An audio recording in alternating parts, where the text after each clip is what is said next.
مرحبا أهلا النوادي. Al-Imam An-Nawawi beliau menyatakan waqtulifa ashabuna fi istihbabid du'a'il istiftah. Ulama-ulama Syafi'iyah, para ulama-ulama Syafi'iyah, mereka masih berbeda pendapat tentang kesunahan membaca doa istiftah. Jadi mereka masih berbeda pandangan apakah hukumnya sunnah dibaca doa istiftah di saat melaksanakan sholat jenazah. Sholat jenazah. Adapun kesunahan membaca doa istiftah ini di seluruh sholat, baik itu sholat wajib ataupun sholat sunnah, membaca doa istiftah hukumnya sunnah, kecuali di saat sholat jenazah. Wal asah annahu la yustahab. Imam Nawawi mengatakan pendapat yang paling sahih, karena ada dua pendapat, sebagian mengatakan tetap dibaca doa istiftah di saat sholat jenazah. Sebagian ulama Syafi'iyah, ashabuna, ulama Syafi'iyah sebagian mengatakan tidak dibaca. Namun Imam Nawawi menyatakan wal asah, yang paling sahih adalah tidak dianjurkan dibaca di saat sholat jenazah.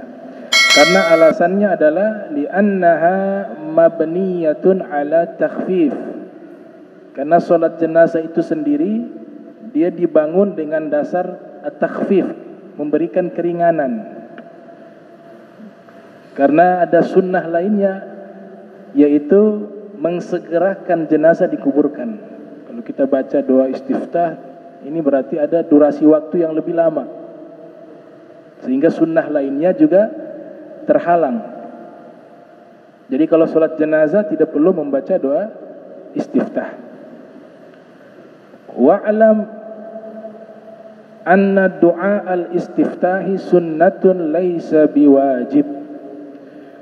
Ketahuilah bahwa doa istiftah hukumnya sunnah. Sunnah artinya kita melakukan mendapat pahala. Alladzi yuthabu ala fi'lihi wa la yu'aqabu ala tarkihi. Tapi kalau kita tinggalkan tidak mendapat dosa. Laisa biwajib. Hukum membaca doa istiftah tidak wajib. Tidak wajib. Kalau wajib definisinya kita lakukan dapat pahala, kita tinggalkan mendapat dosa. Alladzi yuthabu ala fi'lihi wa yu'aqabu ala tarkihi. Siapa yang melakukannya mendapat pahala, yang tidak melakukannya mendapat dosa, wajib. Jadi doa istiftah hukumnya sunnah. Namun sunnah bukan berarti kita main tinggalkan saja. Imam Ghazali mengatakan orang yang terbiasa meninggalkan sunnah, lama-kelamaan dia akan meninggalkan yang wajib. Karena tetap sunnah itu adalah satu perbuatan yang dicontohkan secara langsung oleh Nabi kita Muhammad sallallahu alaihi wasallam. Sehingga para ulama-ulama terdahulu min aslafis sholihin, dari generasi salaf sholihin, mereka kalau ketinggalan satu sunnah itu merasa melakukan satu perbuatan dosa. Meninggalkan satu sunnah, mereka merasa melakukan satu perbuatan dosa. Dan ini ditulis di dalam kitab Irsyadul Ibad. Ada seorang sufi namanya Fudail bin Iyad, lahir tahun 107 Hijriah, wafat 187 Hijriah. Beliau ini lahir di Samarkand, di wilayah Uzbekistan. Meninggal di kota Makkah Al-Mukarramah. Salah satu gurunya Imam Syafi'i. Beliau pernah meninggalkan satu sunnah di dalam berwudu. yaitu mencuci tangan sebanyak 3 kali. Beliau hanya mencucinya sebanyak dua kali. Tapi seluruh sunnah dilakukan di dalam berwudu, hanya meninggalkan mencuci tangan sebanyak 3 kali. Beliau hanya mencuci tangan sebanyak dua kali. Malam harinya beliau tidur bermimpi berjumpa dengan Nabi Muhammad SAW. Kemudian Rasulullah menegur beliau, "Wahai Fudail, kenapa engkau tinggalkan satu sunnah?" Maka singkat daripada kisah, Fudail bin Iyad lantas bangun dari tidurnya. Beliau mengkafarat, mengganti kesalahan meninggalkan satu sunnah dengan solat 500 rakaat. Karena ini fikih asfiyah. Fikih asfiyah dengan fikhul fuqaha berbeda. Fikihnya para sufi dengan para fuqaha itu hukum syariatnya berbeda. Kalau fikhul fuqaha, fikihnya para fuqaha yang dibangun oleh para imam, Imam Abu Hanifah membuat asas prinsip daripada ijtihad beliau di dalam masalah fikih, disebut dengan mazhab Hanafi, yang beliau termasuk yang paling tua di antara 4 mazhab. Lahir 80 Hijriah, wafat 150 Hijriah. Kemudian setelahnya Imam Malik bin Anas, lahir 93 Hijriah, wafat 179 Hijriah. Setelah Imam Malik, kemudian Imam Syafi'i, lahir 150 Hijriah, wafat 204 Hijriah. Setelah Imam Syafi'i, kemudian Imam Ahmad bin Hanbal, lahir tahun 164 Hijriah, wafat 241 Hijriah. Madhab mereka ini fikhul fuqaha, fikihnya ahli fikih, khusus ditujukan kepada orang awam seperti kita. Jadi madhab Hanafi, madhab Maliki, madhab Syafi'i, madhab Hambali, ini semua madhab dengan standar orang-orang awam. Adapun fikhul asfiyah, fikihnya para sufi, standarnya di atas daripada fikhul fuqaha. Sehingga salah satu bukti bahwa fikhul fuqaha itu di bawah fikhul asfiyah, karena hukum yang digunakan jauh lebih tinggi dibanding hukum para fuqaha.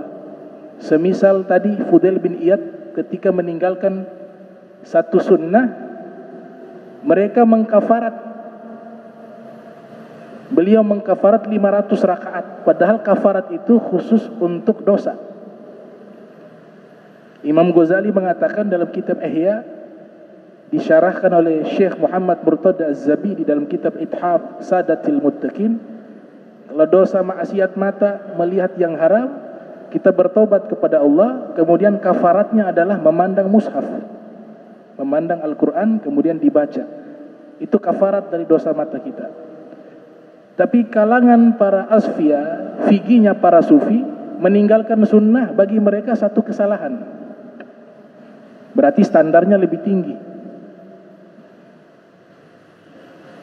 Ada sahabat bernama Ibnu Umar, anak dari Sayyidina Umar bin Khattab. Pernah beliau ketinggalan sholat subuh, dan kisah ini dicatat dalam kitab Al-Fawaid Al-Mukhtarah. Ketinggalan sholat subuh.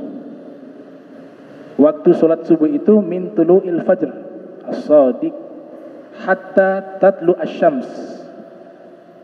Waktu sholat subuh terbitnya fajar shadiq. Selesai waktu sholat subuh terbitnya matahari. Beliau ketinggalan sholat subuh. Beliau mengganti kesalahannya meninggalkan sholat subuh tersebut dengan sholat sampai ketemu subuh berikutnya. Diganti dengan sholat beliau lakukan mulai dari setelah subuh, beliau sholat sampai bertemu subuh berikutnya sebagai kafarat. Nah ini contoh namanya fiqhul asfiya, fikih kalangan orang-orang khusus. Fikih kalangan orang-orang khusus. Dan itu tidak salah. Kenapa? Karena standarnya lebih tinggi. Yang salah standarnya di bawah fikihnya fuqaha. Sehingga seorang imam besar bernama Al-Imam Abdul Wahhab Sya'rani yang lahir tahun 898 Hijriah, wafat 973 Hijriah, beliau kumpulkan isyarat-isyarat tentang fiqhul asfiya, fikihnya para sufi, di dalam kitabnya berjudul Kashful Gummah an Jami'il Ummah.